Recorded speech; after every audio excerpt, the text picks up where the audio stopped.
Decíamos anteriormente, en el Día de la Industria, un encuentro en el sur provincial, primero en Las Parejas, que por antonomasia es el lugar en la geografía donde se desarrolla la industria metalmecánica en la República Argentina, gran generadora de empleo, gran generadora de tecnología para el campo. Bueno, allí estará Martín Culfas participando de reuniones con la FISFE y con sindicatos industriales, Ajá. no solamente con la patronal o con el nucleamiento que vincula a todas las patronales de la industria, sino también con sindicatos industriales.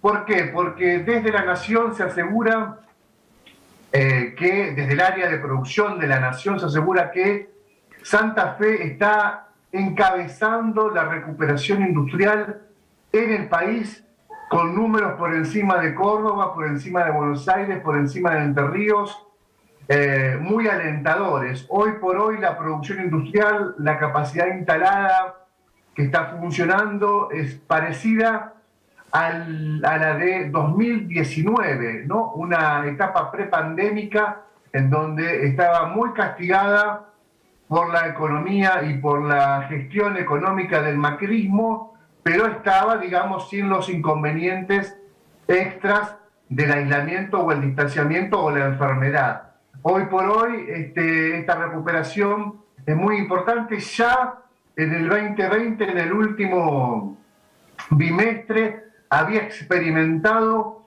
un 5% de reacción de aumento la industria en la provincia de Santa Fe en relación al 2019. Ya daba signos de que podía mejorar en el 2021 y eso terminó ocurriendo. Todavía estamos transitando este año, se cree que va a tener la industria un mayor rendimiento y por eso aseguran muchos que hoy por hoy sí, en este contexto hay algo para festejar. Va a estar Culfas en Armstrong y en Las Parejas participando de estas reuniones, en donde además se van a poner en consideración dos cuestiones: el trabajo de la Secretaría de Industria de la provincia de Santa Fe con la Secretaría de Industria a nivel nacional, en la articulación de políticas públicas, y además una de las provincias que mejores resultados tuvieron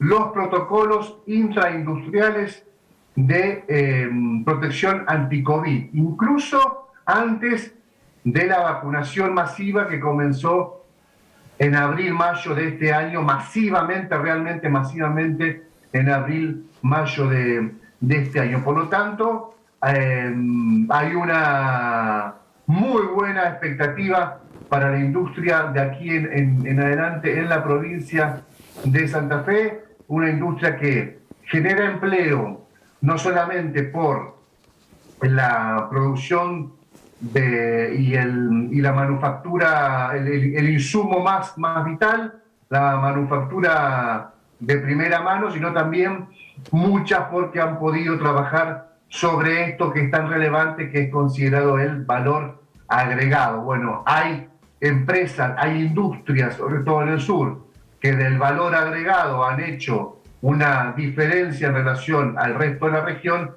que lo pone en un lugar muy particular en este momento en el mundo, podríamos decir, y por lo tanto habrá que seguirlo con mucha atención. Y hay también una idea, me contaban por afuera de lo estrictamente protocolar, hay una idea de empezar a negociar con las provincias que tienen grandes remesas, no de cuota Hilton, sino grandes remesas de exportación de vaca de conserva, vaca vieja, que de los grandes frigoríficos instalados en el sur provincial, que tuvieron este ruido a mitad de año con el límite de la exportación, como para empezar a discutir un 2022 sin tanto ruido y con las cuestiones más claras para todo el sector. Así que probablemente escuchemos en lo que queda del día o el resto de la semana alguna noticia en este sentido. Bueno, Hay dos cosas que quiero sumar acá.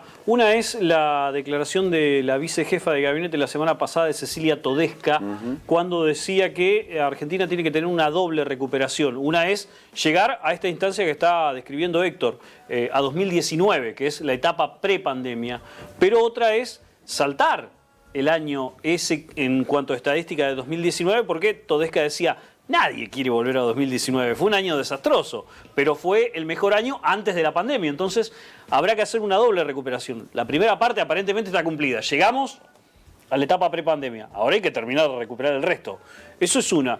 Y otra cosa es que hoy, Héctor, respecto de lo que decías de la industria y lo que tiene que ver con los números del COVID, hoy también se reunía el Consejo Federal de Salud, todos los ministros y ministras de salud del país. Seguramente que los números en cuanto a los trabajadores y lo que tenga que ver con los contagios en las industrias, me parece que parte de eso en algún momento se habrá charlado, es decir, cómo resultaron o no resultaron los protocolos que se tomaron en las grandes empresas y sobre todo teniendo en cuenta a la hora de paralizar o no paralizar las producciones con algunas medidas que se habrán tomado. Me parece que parte de eso también habrá sido algún debate en algún punto de quienes manejan las estructuras de salud pública en todo el país, me parece.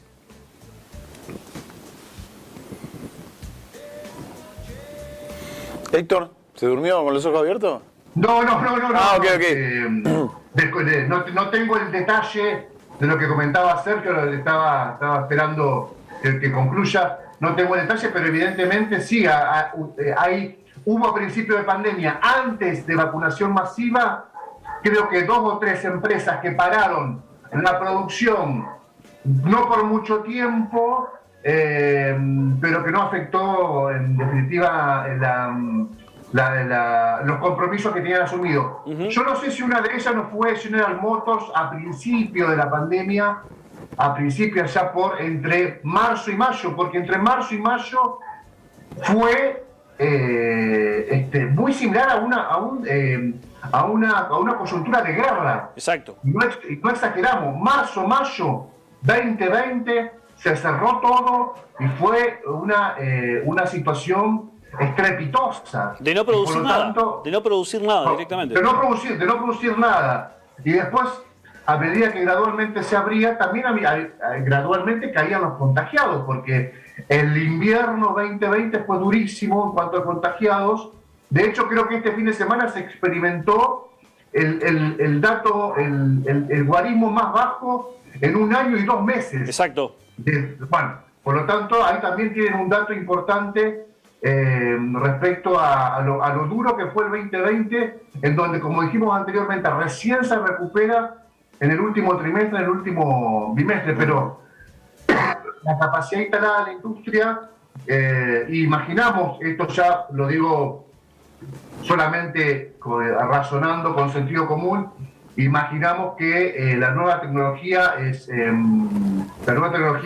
ha aportado lo suyo. Interesante además, agrego como dato al de los frigoríficos, interesante línea de crédito del Banco Nación, que también se iba a discutir en la jornada de hoy, para apalancar a la industria y la empresa con créditos que no son del 60%. Me decían algunos que, de acuerdo a algunas características, había créditos a tasa muy baja, muy accesibles para la industria grande, con cierto poder económico, para poder apalancarse. Así que puede haber muchas novedades entre hoy y mañana.